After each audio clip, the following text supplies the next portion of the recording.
Hi everyone, thanks for watching. Let me just go over this with you guys. If someone doesn't understand a particular culture, does that make them a racist person? No. It makes them a person that's, I guess racially biased because they only know about just their culture. Now, if you've had, say, hundreds of years to learn about a culture and you still don't know anything because your ancestors ripped away their ancestors' cultural history for the most part, and you still refuse to learn anything about their culture other than rap songs, gang violence, the civil rights, the Black Panther movement. Let me see what else. The women's suffrage movement, in regards to when black women got involved, the Me Too movement, things like that. So if you've only been paying attention to the last however long in regards to a certain individual's culture, then you need to do a lot of research. It's hundreds and hundreds and hundreds and hundreds and hundreds of documents, articles, books out there talking about every culture under the sun, mainly.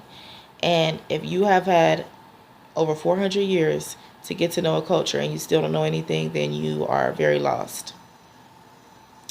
Don't really know what to tell you other than why are we still talking to you? That's my question to us as black people. If there is a culture in the entire world that says, well, I don't really know anything about African American culture, they don't really have a culture, which is a lie.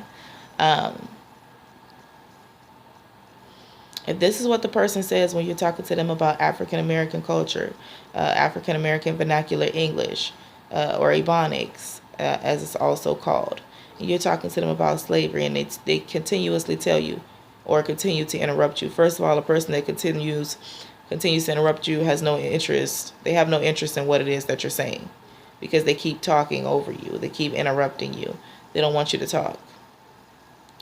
So any person that's consistently and constantly, same thing, interrupting you while you're speaking to get their point across when you haven't even finished getting your point across, they're not interested in anything you have to say because before the conversation even started, before you even opened your mouth, they stated, I'm going to be right in the back of their mind.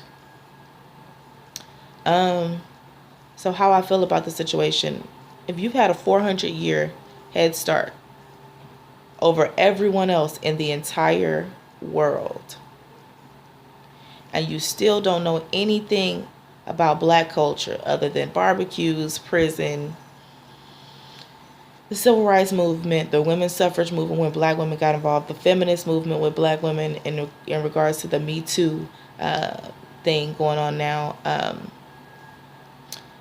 If you have no grasp other than slavery, if you have no grasp other than that, if you are still confused as to who black people are as a culture, the great nations that our ancestors came from before they got to this country, if you are still confused about all of that, and again, you've had a 400-year head start, you are completely lost. You will never get it. You will never understand. Black people don't even need to waste their breath or time on you because you're not even worth it. You're not interested in knowing black culture. The only thing you're going to shout and scream is, well, I didn't know, I didn't know, I didn't know. But you didn't try to learn either. So how I feel about that is, okay, thank you, bye. Have several seats. Bye. You're dismissed. Now for other cultures that want to know about African Americans, and say you were outside of this country and you've never been here before, it's okay to ask us. It's okay to ask in a respectful manner. So if you ask us in a respectful manner, we'll tell you about our history and about our culture and how our languages were ripped from us as soon as we set foot on this land, in this country. We'll tell you about how all our hair was shaved off. in regards to the ancestors. We'll tell you about how the women were raped in regards to the ancestors. We'll tell you about how the children were raped, and they called the children bed wenches, and how they were raped from 7 to 27. Mentally, physically abused from 7 to 27 as slave girls here in the country of America. Now, we will educate anybody that wants to know what black culture actually is outside of hip-hop, gang violence, barbecues, and what y'all like to say now, baby mamas and baby daddies. Yeah, I saw that on the news in regards to a Father's Day card, which everyone thought was funny, except for the fact that usually a baby daddy is a non-existent deadbeat dad that barely sees his kids, if ever at all sees his kids. So things like that. That's what we need to be paying attention to.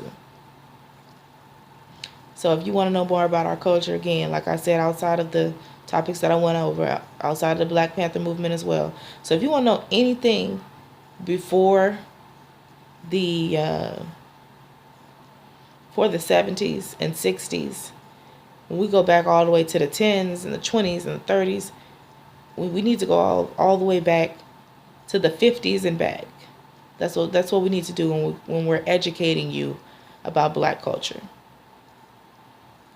The 50s and back. Anything from the 60s and beyond, I feel like everything gets lost in translation. You're like, oh, I know that already. We know you know that already. So what we need to educate you on is what you don't already know. Interrupting. I have no tolerance for people that interrupt me while I'm speaking. I have no tolerance for you. I don't have little tolerance. I have absolutely no tolerance for you. So interrupting me while I'm speaking lets me know you don't want to hear anything that I have to say. Especially if you're a person that's culturally biased, thinking that your culture is better than everyone else's.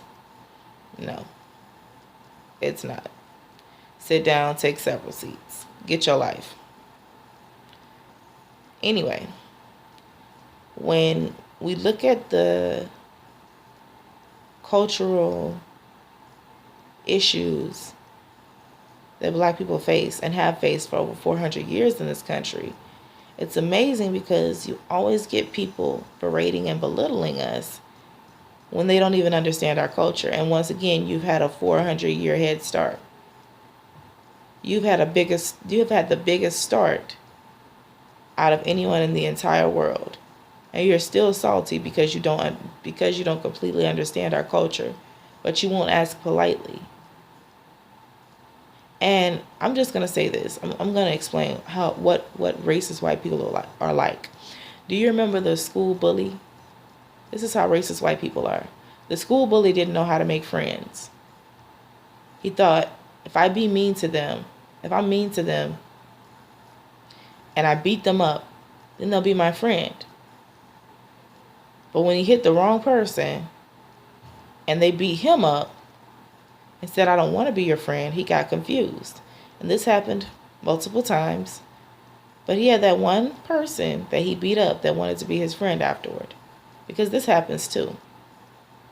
But I'm going to say it like this. This is not grade school. You can't beat a person up.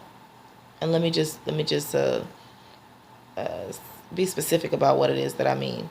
You can't beat a person up with your fists, kick them, spit on them, rape their ancestors for years, take away their whole culture,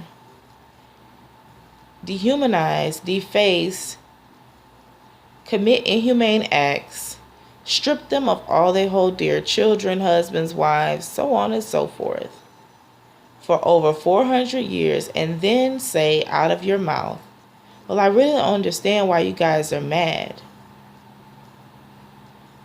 It's not culturally right for you guys to not be friends with us. Oh, I think it's very culturally appropriate. If we look at the history of the black man, woman, and child in America, I think it's extremely appropriate that we never be your friend and that we always be your enemy. I think that's very appropriate. Apparently, we're looking at our culture and you all aren't looking at yours. I know it must be embarrassing to look at your culture as doing something wrong and you having to admit that. That must be extremely embarrassing. But it has to be done. Period. But again, racist white people are like the school bully. They like you, but they don't know how to express their feelings. So they torture you, terrorize you, hunt you down, and beat the crap out of you. And then say, but I liked you the whole time. So why didn't you just tell me that in the first place, dummy? Just say you want to be friends. Use your people skills. Use your words. And I see this all the time. It's out in public. It's on the internet. It's like, really? Don't you know disrespect only gains you disrespect in most cases?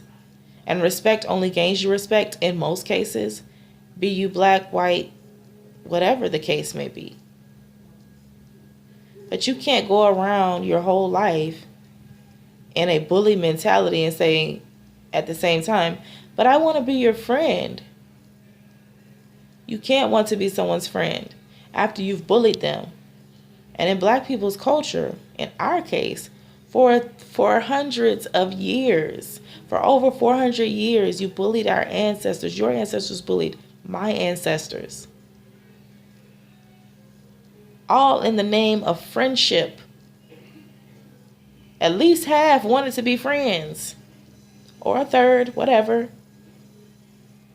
But that's a very sick mindset. You abuse someone because you don't know how to express your feelings, but you still want them to be friends with you and cool with you at the end of the day. That is amazing. It's something that I really can't understand outside of that. Outside of it being the school bully that doesn't know how to express his feelings and says, okay, I'm going to beat whoever up. And when I beat them up, then they're going to be my friend because they'll realize I like them after I, beat the crap out of them. That's the dumbest logic ever. You guys, let me know what you think about this video. Don't forget to like, comment, subscribe, and don't forget to share this video. Thanks.